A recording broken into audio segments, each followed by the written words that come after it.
más bien de cuánto acero necesitamos para tener cierto momento nominal. Esto pasa en el diseño. Por ejemplo, en el diseño, si ustedes tienen, digamos, que cubrir un cierto claro, ya saben qué cargas hay en ese claro, pueden calcular MU. ¿Sí? Ya saben cómo. ¿Sí? Por ejemplo, si esa viga tiene carga muerta y carga viva, si utilizan el ACI, sería el momento de carga muerta por 1,2, más el de carga viva por 1,6, etc. Con eso calculan MU. El mismo reglamento también les da el valor de phi, que ya dijimos que para flexión el ACI marca 0.9.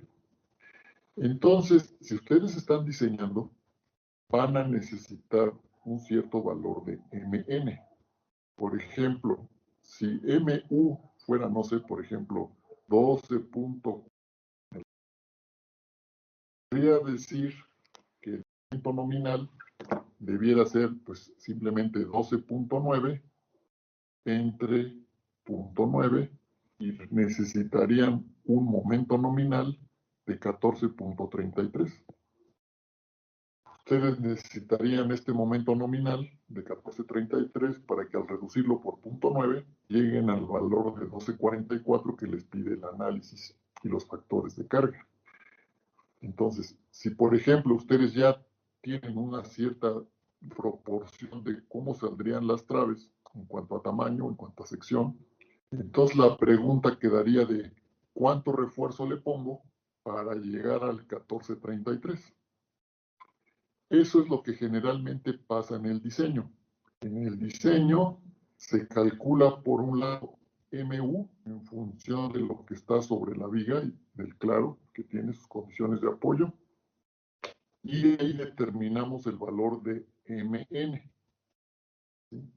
Y entonces proponemos, digamos, para una sección rectangular, proponemos un B, un D, proponemos un F'C y un Fy.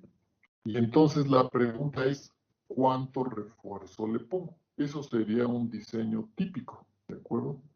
Entonces, en esta sección, en esta parte de la clase, lo que vamos a ver es precisamente cómo calcular el acero de refuerzo de una viga simplemente armada para obtener un cierto valor de MN.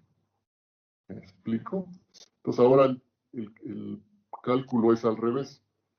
Antes, digamos, se les daba el valor de AS y se pedía calcular el valor de MN.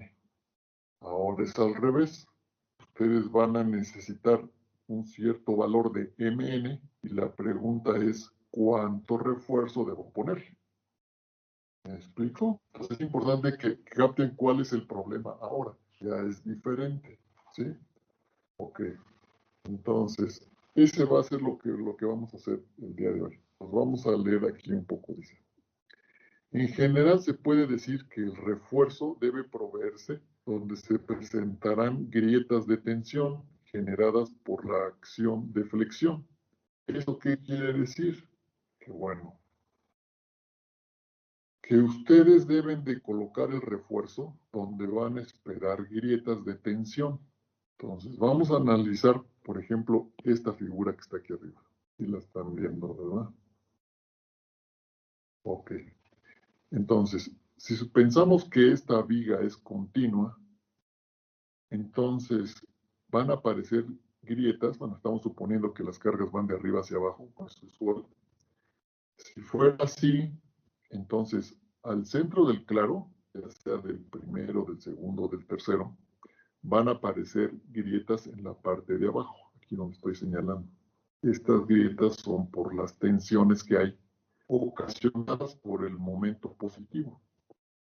Aquí también hay grietas abajo porque aquí hay tensiones ocasionadas por el momento positivo. Recuerden que un momento positivo implica tensiones en la parte de abajo. Aquí lo mismo. Momento positivo, hay tensiones en la parte de abajo.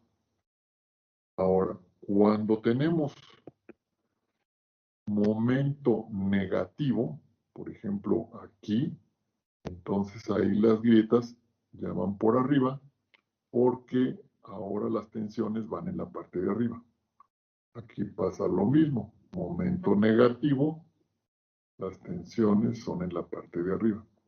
Entonces, eso pues viene de los cursos de estática, pero pensando en que no se acuerden, es así de simple. Repito, donde hay momentos positivos, las tensiones son abajo.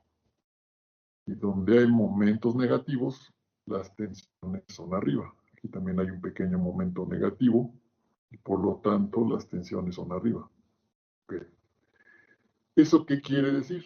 Pues quiere decir que ahí están los lugares donde tenemos que colocar el refuerzo.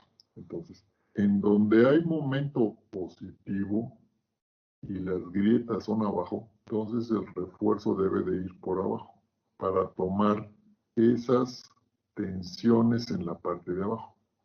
En la parte de en medio aquí, donde tenemos otro momento positivo y que también tenemos tensiones abajo, también tenemos que colocar refuerzo en el lecho inferior. Y lo mismo aquí, ¿de acuerdo? Entonces, el refuerzo se tiene que colocar, ya sea arriba o abajo, dependiendo de si el momento es positivo o negativo.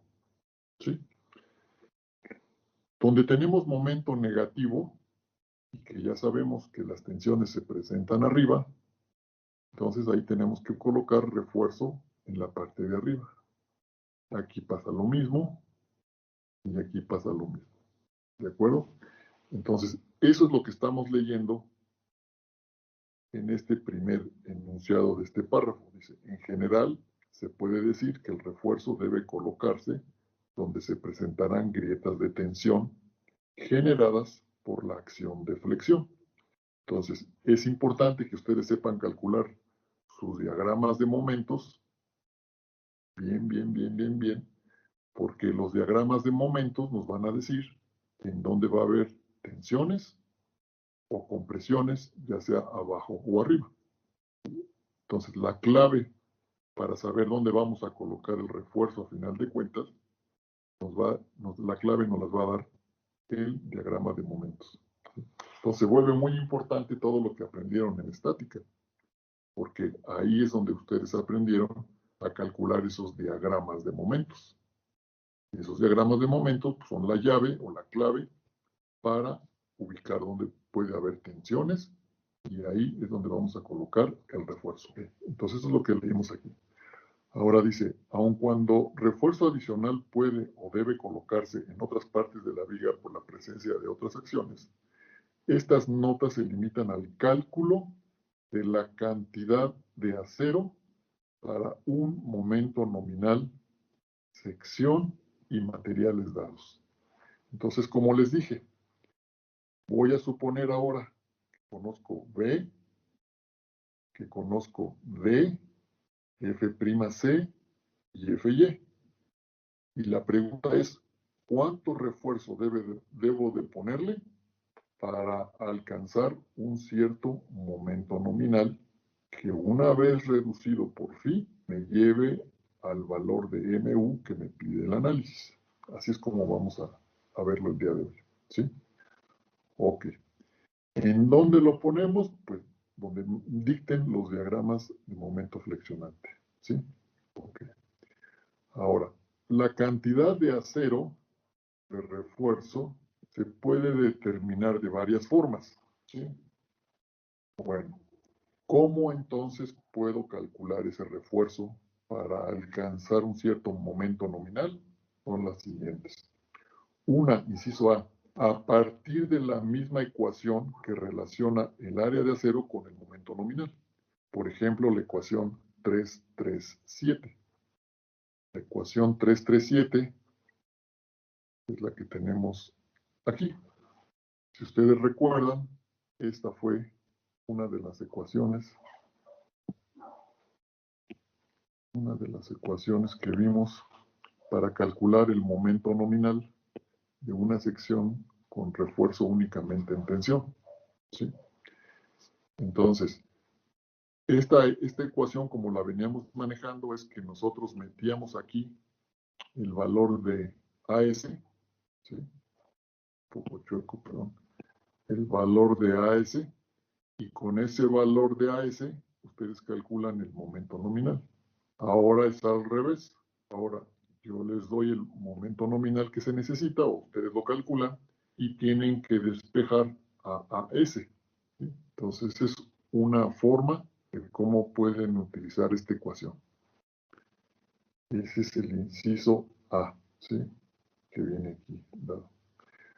Luego, que esto pudiera no ser sencillo es otra cosa, pero así es como funciona con esa ecuación. Porque dice aquí, sin embargo, de ella resulta una ecuación cuadrática, ya que la distancia A que aparece en esa ecuación también depende de AS. Entonces aquí se ve muy fácil, ¿no? En esta ecuación. Nada más parece ser que despejamos a AS. Sí, pero no es tan fácil porque esta A también depende de AS. Entonces, por eso resulta una ecuación cuadrática. Pero nada más grave que eso es lo que sucede, ¿no? Entonces, no es tan sencillo, pero tampoco es cosa del otro mundo. Bien, esa es la primera forma de cómo podemos calcular AS, ¿no? Bien. La segunda es por iteraciones. Es decir, si ya saben ustedes cómo calcular MN a partir de un AS, entonces pueden empezar por proponer un valor de AS. Y si no les da el MN que ustedes necesitan, pues proponen otra cantidad de AS, por ejemplo, mayor. Vuelven a calcular MN. Si no es el valor que necesitan, pues proponen otra AS, etcétera, hasta que finalmente ya están proponiendo un área de acero que les lleva al MN que necesitan. ¿Sí? Obviamente esto es más tardado, ¿no? Pero bueno, es otra forma de hacerlo.